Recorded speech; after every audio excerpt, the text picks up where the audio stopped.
हम लोग सभी भी आहत है कि जिस उद्देश्य से हम लोग लड़े थे, खुशियां जाहिर किए थे कि भाई अब झारखंड राज्य के अंदर भर्ती व्यवस्था में सुधार होगी, झारखंड राज्य में अब पेपर लीक नहीं होगी, अब धांधली नहीं होगा, अब पैरवी से नौकरी नहीं होगा। लेकिन पहला दिन जब मजबूती से बात रखना था, तब सरकार के महाधिवक्ता क्यों नहीं पहुंचे, सरकार के वकील क्यों मजबूती से बात नहीं रखा। आज सबसे बड़ा संदेह इस बात को लेकर के हम लोग हैं। और अब हम लोग लड़ाई को किसी भी तरीके से कॉम्प्रोमाइज करने वाले नहीं है, क्योंकि आज सीजीएल में जिस तरीके से एक सेंटिमेंट जुड़ गया है और एक तरीके से चयनित छात्र भी आज परेशान है। और मेरा लड़ाई कभी भी जो उद्देश्य है, जैसा कि आप सभी जानते हैं, 26 साल के झारखंड में जो यहाँ का भर्ती व्यवस्था है पूरी तरीके से भ्रष्टाचार से लिप्त है, अपारदर्शिता है, अनियमितताएं हैं, और इसको लेकर के हम लोग लगातार कई वर्षों से संघर्ष करते आ रहे हैं। और अभी वर्तमान समय में जो झारखंड का छात्र आंदोलन चल रहा है,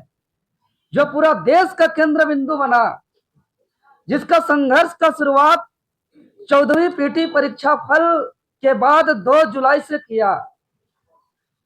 जिसका आंदोलन का शुरुआत 5 जुलाई से हम लोग करते हुए 25 जुलाई से सत्याग्रह का शुरुआत किए, और फिर 2 अगस्त से भूख हड़ताल, और पूरे झारखंड के छात्र, अभिभावक, सम्मानित शिक्षक और पूरे देशवासियों का साथ सहयोग रहा। और छात्र आंदोलन के दबाव से झारखंड की सरकार 17 अगस्त को ऐतिहासिक फैसला लेते हुए 45 विवादित परीक्षाओं पर कार्रवाई किया, एक्शन लिया। 22 परीक्षाएं रद्द हुई, 17 परीक्षाओं पर जांच बैठी, लेकिन इसका अधिसूचना कार्मिक विभाग से 18 अगस्त को होने के बाद मात्र 2 दिन के बाद हम लोग जिस आंदोलन को लड़ने में अपना जान को भी नहीं देखे, अपना प्राण तक का कुर्बान करने के लिए तैयार होकर के जिस लड़ाई को लड़े, और सबका एकजुटता के परिणाम स्वरूप इतना बड़ा ऐतिहासिक जीत हुई। लेकिन माननीय न्यायालय में मामला जाने के बाद 12वीं से 13वीं जेपीएससी, एफएसओ, सीडीपीओ और जेएसएससी सीजीएल स्टे हो गया, और सरकार सीआईडी के जिस जांच के रिपोर्ट का दावा करते हुए रद्द किया था, जिसमें कई मंत्रियों का बयान आया है और कि बहुत सारी गड़बड़ी पाई गई है। लेकिन जब माननीय हाईकोर्ट के समक्ष माननीय न्यायालय जब सरकार को पक्ष रखने का मौका दिया, तब सरकार मजबूती से अपना सीआईडी जांच का रिपोर्ट क्यों नहीं रखा। इससे पूरे झारखंड के छात्र और आम जनमानस इससे आहत है, और खुद योग्य और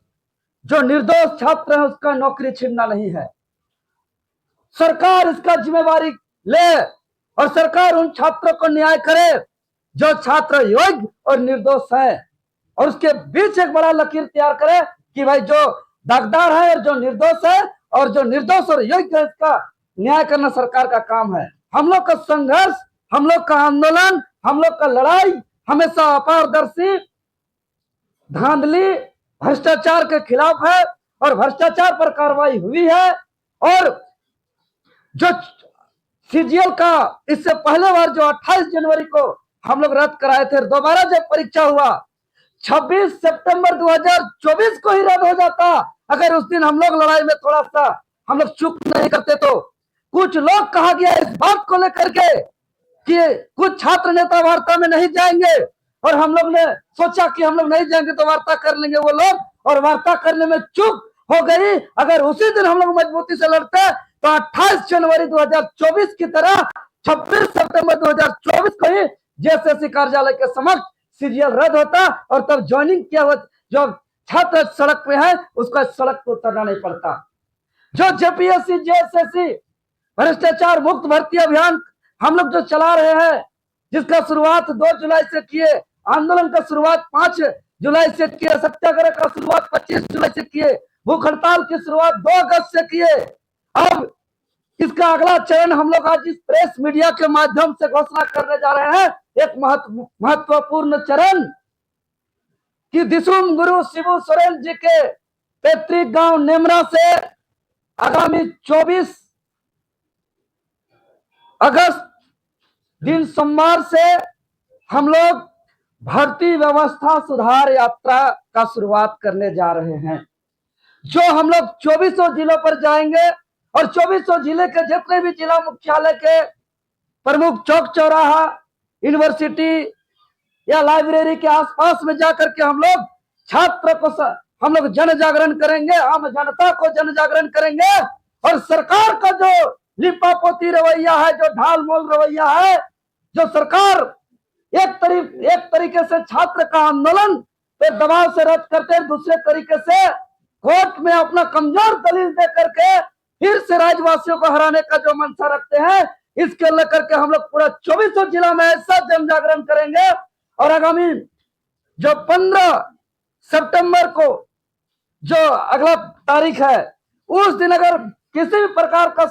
मजबूती से रखने में अगर कोताही बरती तो आगे हम लोग मुख्यमंत्री आवास घेराव करके मुख्यमंत्री का आवास को जाम कर देंगे, अनिश्चितकालीन झारखंड में चक्का जाम करेंगे। अब पूरे छात्र और यहाँ के आम आवाम के बिना अब झारखंड में पत्ता भी हिलने नहीं देंगे। यहाँ के कोयला हो, यहाँ के अवरक हो, यहाँ के खनिज संपदा हो, एक भी उठने नहीं देंगे। आर्थिक नाकेबंदी की ओर हम लोग बढ़ेंगे। हम लोग बस अगला कोर्ट में जब तारीख है उस तारीख तक का हम लोग इंतजार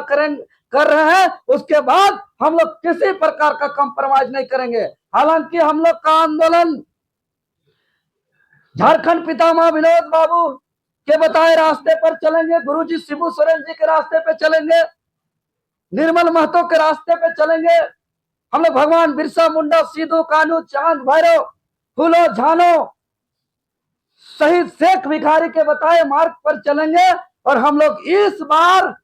किसी भी प्रकार से हम लोग कोताही नहीं करेंगे और पूरी तरीके से रिफॉर्म कराएंगे और इस बात का गारंटी लेंगे कि अगर 45 परीक्षाओं पर एक्शन हुआ है तो सीआईडी जांच रिपोर्ट के आधार पर हुआ है, मंत्रियों का बयान भी आया है गड़बड़ी हुई है, तो गड़बड़ी का कार्रवाई होना चाहिए। और भविष्य में जितना भी परीक्षा होगा हम लोग सरकार से गारंटी लेंगे कि सरकार भविष्य में गारंटी दे कि कभी भी झारखंड में पेपर लीक नहीं होगा। सरकार से गारंटी लेंगे कि गारंटी दे कि भविष्य में कभी भी भर्ती प्रक्रिया में धांधली नहीं होगी, कभी भी भविष्य में जो पैरवी से नौकरी नहीं होगा। और विशेष बात, सरकार जो छल करने का काम किया है कि हमारे डेलीगेट्स बार बार जो पीजीटी में गड़बड़ी और धांधली हुई है, जिस पीजीटी में अभय तिवारी भी संलिप्त है, अभय तिवारी बोकारो का जिस सेंटर से पीजीटी का परीक्षा पास किया था उसमें सबसे ज्यादा पीजीटी के परीक्षा पास हुए थे और पीजीटी का पूरा उस मामला को नजरअंदाज कर दिया है। साथ ही साथ नगर पालिका, लैब असिस्टेंट, फील्ड वर्कर, उत्पाद सिपाही